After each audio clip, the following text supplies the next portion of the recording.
ஆயுத பூஜை முன்னிட்டு இன்று சிறப்பாக கே சாமி ஆப்டிகல்ஸ் அவர்கள் ஆயுத பூஜையை அவருடைய குடும்பத்தாருடன் சிறப்பாக நடித்திருந்திருக்கிறார். அது மட்டுமல்ல, வந்தவர்களுக்கு எல்லாம் சுவையாக ஒரு உணவை அளித்திருக்கிறார்கள். கிட்டத்தட்ட நான் அவருடைய 2 வருடம் தான் பழகியிருக்கேன். அவருடைய உழைப்பை பற்றிதான் என்னிடம் சொல்லியிருக்கிறார். 40 ஆண்டுகளுக்கு மேலாக இந்த தொழிலை அவர் நேசித்திருக்கிறார். இந்த தொழிலை எந்த தொழில் எடுத்தாலும் சிலர் இவ்வளவு ஆண்டுகள் பண்ணுவாங்களான்றது ரொம்ப பெரிய சிரமம்.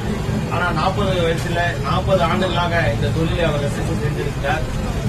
இது எல்லாம் பூஜையில் எல்லா பொருளும் வைப்பாங்க. ஆனா இவரு பொருளையும் பூஜையில வச்சுதான் ஆண்டவனே கண்ணு நல்லா தெரியணும், இந்த கண்ணாடிக்கு நன்றி அப்படின்னு சொல்லுவாங்க. அந்த அளவுக்கு இந்த தொழில் அவர் செஞ்சிருக்காரு. அவர் குடும்பத்தாரும் அவருடைய எப்பயும் துணையா இருக்கிறாங்க. நான் குறுகிய காலத்தில் அவருக்கு பணனால என்கிட்ட அவங்க சொல்லுவாரு, நீங்க ரொம்ப பெரிய ஆள் ஆகணும்லாம் ஆசைப்படாதீங்க, தனிமையா போயிடுவீங்க, மக்களோட மக்களா எப்பயுமே இருக்கணும் அப்படின்னு சொல்லுவாங்க. அதுக்கு இந்த குடும்பம் ஒரு உதாரணமா இருந்தது. எனக்கு பெரிய மகிழ்ச்சி. அவருடைய தொழில் மேலும் மேலும் பல வெற்றிகளை பெறும். இந்த பிரான்ச் இல்லாம இன்னும் நிறைய பிரான்ச் அவங்க போடுவாங்க.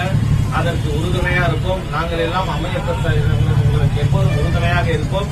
நீங்கள் திறக்கக்கூடிய கடைகள் எல்லாம் நாங்கள் திறந்து வைப்போம் என்று இந்த நேரத்தில் தெரிந்து கொள்கிறேன். நீங்களும் உங்களோட தொழிலும் உங்களோட உற்றார் உணர்வும் இதே போல சந்தோஷமாக மகிழ்ச்சியாக அமைவதற்கு எங்களுக்கு வாய்ப்பளித்ததுக்கு உங்களுக்கு நன்றி தெரிவித்து விடைபெறுகிறேன்.